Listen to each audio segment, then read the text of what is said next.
मुंडवा जमीन गैरव्यवहार प्रकरणात शीतल तेजवानीच्या अडचणींमध्ये दिवसेंदिवस वाढ होतीये। मुंडव्यातील 40 एकर जमीन गैरव्यवहार प्रकरणी आरोपी शीतल तेजवानीला पुणे पोलिसांनी बुधवारी अटक केली। या प्रकरणात शीतल तेजवानीची पुणे पोलिसांनी दोनदा चौकशी देखील केली होती। उपमुख्यमंत्री अजित पवार यांचे पुत्र पार्थ पवार यांच्या अमेडिया कंपनीसाठी ही जमीन खरेदी करण्यात आली होती।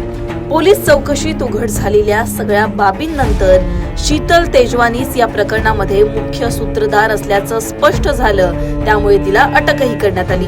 आता पोलीस तपासामध्ये कोणत्या धक्कादायक बाबी उघड झाल्यात तेही पाहूयात।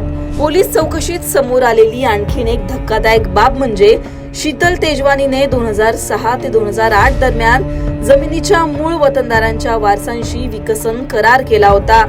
करारनाम्यानुसार प्रति एकर 40 लाख रुपये विकसन मोबदला देण्याची अट घालण्यात आली होती। रिग्रँट प्रक्रिया पूर्ण झाल्यानंतर वर्षभरामध्ये हा मोबदला देण्यात येईल असंही करारात नमूद होतं। काही रक्कम चेकद्वारे दिल्याचा उल्लेखही दस्तऐवजात असल्याचं आर्थिक गुन्हे शाखेनं सांगितलं। पोलिसांनी दिलेल्या माहितीनुसार जमीन रिग्रँट न होता शासनाचे कोणतेही आदेश नसताना शीतल तेजवानीनं जिल्हाधिकारी कार्यालयात स्वतःहून पत्र जमा केलं। या पत्रात कब्जा हक्कासाठी 11,000 रुपयांचा डीडी जमा केल्याचं नमूद होतं। मात्र हा डीडी कधीच शासकीय कोषागारात जमा झालेला नाही, अशी माहिती तपास अधिकारी दत्तात्रय वाघमारे यांनी कोर्टात दिली। जमीन सरकारी असताना जुना आणि बंद 7/12 उतारा वापरून जमिनीची प्रक्रिया केल्याचं पोलिसांनी यावेळी सांगितलं। तत्कालीन तहसीलदार सूर्यकांत येवले यांनी नियमावली तपासून वरिष्ठांना माहिती देणं आवश्यक होतं, परंतु त्यांनी तसं न करता आरोपींना अनुकूल असं पत्र BSIला दिल्याचा आरोप आहे। शीतल तेजवानीला 11 डिसेंबर पर्यंत पोलीस कोठडी सुनावण्यात आली आहे। पोलिसांनी कोर्टात जे मुद्दे मांडलेत त्या आधारे आता पुढचा तपास होणार आहे। हे मुद्दे नेमके कोणते आहेत तेही थोडक्यात पाहू। तेजवानीने 11,000चा डीडी नेमका कोणत्या अधिकाऱ्यावर भरला? खरेदी खतात जमिनीच्या किमतीचा उल्लेख का नाही? व्यवहारातील रक्कम रोख की इतर मार्गाने घेतलेली आहे? या संपूर्ण कटामध्ये आणखीन कोण कोण सहभागी आहे? पैशांचा व्यवहार नेमक्या कोणत्या खात्यांमधून झाला? या सगळ्या बाबींच्या आधारे आता पुढचा तपास होणार आहे। तपासासाठी आवश्यक दस्त, पॉवर ऑफ अटर्नी, डिजिटल उपकरणं मिळवण्यासाठी पोलिसांनी कोठडी मागितली होती। महार वतनदारांच्या बाजूने ॲडव्होकेट अरुण सोनवणे यांनी बाजू मांडली।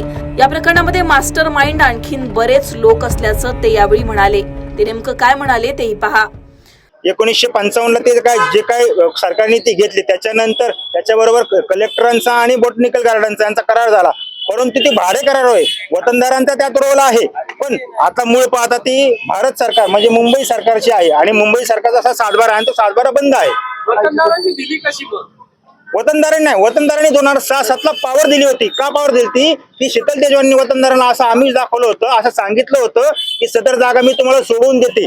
कोर्टासमोर आता ते सांगितले की आम्ही 2006-07ला पॉवर दिली, पण त्या पॉवर फक्त आम्ही कशासाठी दिली होती? कोर्ट कामाची।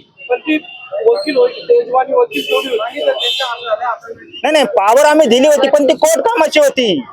ती आम्ही कुठलीही खरेदी खत करून देण्यासाठी नाही, आम्ही कोर्टा कागद आमच्या सह्या घेतल्या आणि ती तुम्ही फसवणूक झाली असं सांगितलं? हो, आम्ही कोर्टाला सांगितलंय की कोर्टाला आम्ही एवढं सांगितलंय की बाबा आमची फसवणूक करून ही पॉवर ऑपरेटरनी घेतली आणि त्याचा मिसयूज 2025ला केला। त्याच्यामध्ये अमेडिया कंपनीने तो खरेदी खत हे केलंय ना, समोर बघा समोर। हो, पॉवर ऑपरेटरने त्यांनी खरेदी खत करून दिलंय ना अमेडियाला। मग अमेडियाचा रोल आहे ना यात, अमेडिया कंपनीचा रोल आहे, त्याच्यामध्ये भागीदार कोण कोण आहे त्यांचाही रोल आहे। आता आम्ही कोर्टाकडे अशी मागणी केली आहे की संबंधित शीतल तेजवानी हिचा रिमांड कमीत कमी 14 दिवसाचा करावा, कारण का याच्यामध्ये 7/11ला FIR लॉस झाली, त्याच्यानंतर 7/11 ते आज 4 तारीख आहे।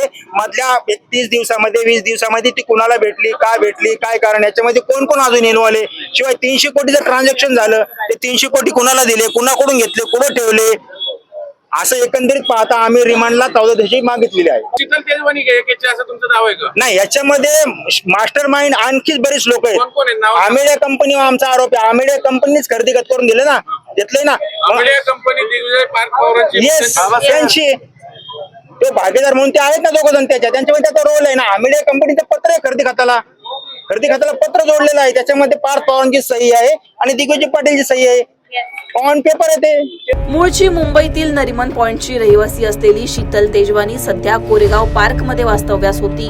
शीतल तेजवानीवर पिंपरी, हिंजवडी, शिवाजीनगर आणि बावधन पोलीस ठाण्यांमध्ये विश्वासघात आणि फसवणुकीचे वेगवेगळे 9 गुन्हे दाखल आहेत. त्यामुळे आता अटक झाल्यामुळे शीतल तेजवानी संदर्भात अनेक धक्कादायक गोष्टी समोर येतात.